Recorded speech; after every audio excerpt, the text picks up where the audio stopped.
नमस्कार दोस्तों, हर हर महादेव। स्वागत है आपका एक और रोमांचक और आध्यात्मिक यात्रा में। आज मैं आपको आज की इस खास और इंफॉर्मेटिव वीडियो में महादेव की नगरी काशी में दर्शन और घूमने की संपूर्ण जानकारी बताने वाला हूं। अगर आप भी बनारस आने की प्लानिंग बना रहे हैं तो इस वीडियो को अंत तक जरूर देखें। ये वीडियो आपकी बहुत मदद करेगा।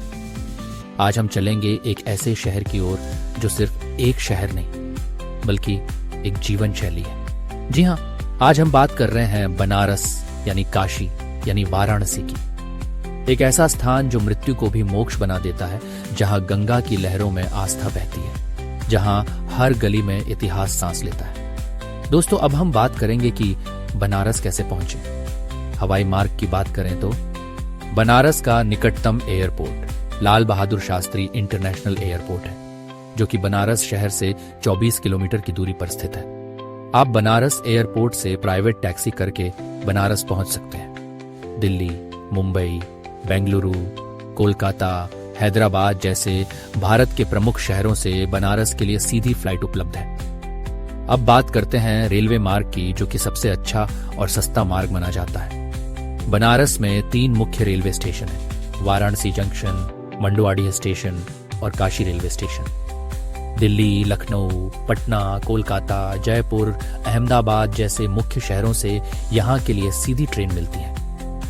अगर आप अपने खुद के वाहन या प्राइवेट टैक्सी से बनारस आना चाहते हैं तो वाराणसी उत्तर प्रदेश की सड़कों से अच्छी तरह जुड़ा हुआ है। बनारस से national highway 19, national highway 2, national highway 731 और नेशनल हाईवे 319B से जुड़ा हुआ है। आप बस, टैक्सी या अपनी गाड़ी से भी जा सकते हैं। अब बात करते हैं कि बनारस घूमने का सबसे अच्छा समय कौन सा है। अक्टूबर से मार्च ये सबसे बढ़िया समय है बनारस घूमने का। मौसम सुहावना होता है, घाटों पर ठंडी हवा चलती है और सूर्योदय का दृश्य दिव्य लगता है। त्योहारों के समय पर, खासकर देव दीपावली, महाशिवरात्रि, होली और कार्तिक पूर्णिमा के समय पर यहाँ का वातावरण अलौकिक हो जाता है। दोस्तों, अब बात करते हैं बनारस में घूमने लायक जगहों के बारे में। सबसे पहले आता है दशाश्वमेध घाट। यह सबसे प्रसिद्ध घाट है, जहां हर शाम गंगा आरती होती है। सैकड़ों दिए, मंत्रोच्चार और संगीत का संगम आपकी आत्मा को स्पर्श करेगा। दूसरे नंबर की बात करें तो मणिकर्णिका घाट। वाराणसी में गंगा नदी के किनारे स्थित एक प्रसिद्ध घाट है, जो हिंदुओं के लिए एक महत्वपूर्ण श्मशान घाट है। इस घाट को मोक्ष का द्वार भी माना जाता है। यहाँ मृत्यु को उत्सव के रूप में देखा जाता है। ऐसी मान्यता है कि यहाँ अंतिम संस्कार करने से व्यक्ति को मोक्ष की प्राप्ति होती है। यहाँ लगातार चिताएं जलती रहती हैं और दिन रात शवों का अंतिम संस्कार होता रहता है। तीसरे नंबर पर आता है काशी विश्वनाथ मंदिर। काशी विश्वनाथ मंदिर वाराणसी में स्थित भगवान शिव को समर्पित एक प्रसिद्ध हिंदू मंदिर है। यह मंदिर गंगा नदी के पश्चिमी तट पर स्थित है और भगवान शिव के 12 ज्योतिर्लिंगों में से एक है ये मंदिर। यहाँ की सुरक्षा बहुत कड़ी है, लेकिन आस्था के आगे सब फीका है। मान्यता है कि इस मंदिर में दर्शन करने और गंगा नदी में स्नान करने से मोक्ष की प्राप्ति होती है। मंदिर सुबह 5 बजे से रात 11 बजे तक को खुला रहता है। चौथे नंबर पर आता है सारनाथ मंदिर। ये मंदिर भगवान गौतम बुद्ध को समर्पित है।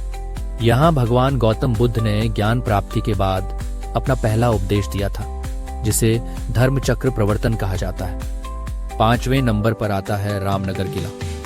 रामनगर का किला वाराणसी में गंगा नदी के पूर्वी तट पर स्थित है। यह 18वीं शताब्दी में काशी नरेश बलवंत सिंह द्वारा बनवाया गया था और वर्तमान में बनारस के महाराजा का निवास स्थान है। किले में एक संग्रहालय भी है, जहां शाही वेशभूषा, हथियार और अन्य कलाकृतियों का संग्रह प्रदर्शित है। दोस्तों, बनारस आए और गंगा में बोट राइड नहीं करी तो कुछ नहीं करा। यहाँ सुबह 5 बजे घाटों की बोट राइड करना एक दिव्य अनुभव होता है। सूरज की पहली किरण गंगा में पड़ते ही सब कुछ शांत, दिव्य और गूढ़ हो जाता है। दोस्तों, अब मैं आपको लेकर चलता हूँ बनारस की मशहूर बनारसी साड़ियों के बाजार में। जन्हा विशेष रूप से गोदौलिया, ठठेरी बाजार और नीची बाग में असली बनारसी साड़ियों की खरीदारी करें, जहां आप विभिन्न प्रकार की बनारसी साड़ियां, सलवार सूट और दुपट्टे ले सकते हैं। ये बाजार न केवल साड़ियों के लिए प्रसिद्ध है, बल्कि यहाँ से आप पूजा का सामान और महिलाओं के श्रृंगार का सामान भी खरीद सकते हैं। दोस्तों, जितना अद्भुत है बनारस, उतनी ही अद्भुत है यहाँ की गलियां। बनारस की गलियां स्वयं एक किताब है। आप यहाँ खो जाओगे पर डरने की जरूरत नहीं, क्योंकि हर गली आपको किसी मंदिर या घाट की ओर ले जाएगी। यहाँ के भित्ति चित्र, ठेठ भाषा में बातें करते लोग, पुराने घर और मिठाई की दुकानों से आती खुशबू, ये सब मिलकर बनारस को जिंदा रखते हैं। चलिए दोस्तों, अब बात करते हैं बनारस के खान पान की। यहाँ के खाने में आपको तीर्थ का स्वाद मिलेगा, जो कि एक अद्भुत बात है। यहाँ आप कचौड़ी, सब्जी, जलेबी, टमाटर चाट, मलियो, ठंडाई और भांग जैसे व्यंजनों का सेवन कर सकते हैं। और इन सब भोजन के बाद बनारस में अगर बनारसी पान नहीं खाया तो कुछ नहीं खाया। दोस्तों, अगर रुकने की बात करें तो बनारस में लग्जरी होटल्स से लेकर बजट होटल्स और हॉस्टल्स की सुविधा भी उपलब्ध है। यहाँ आपको घाट के किनारे भी होटल्स की सुविधा मिल जाएगी।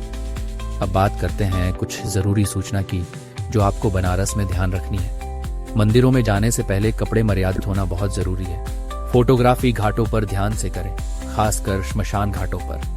स्थानीय लोगों से बात करें, वे बहुत मददगार होते हैं। गाइड लेना हो तो सरकारी टूरिज्म ऑफिस से लें।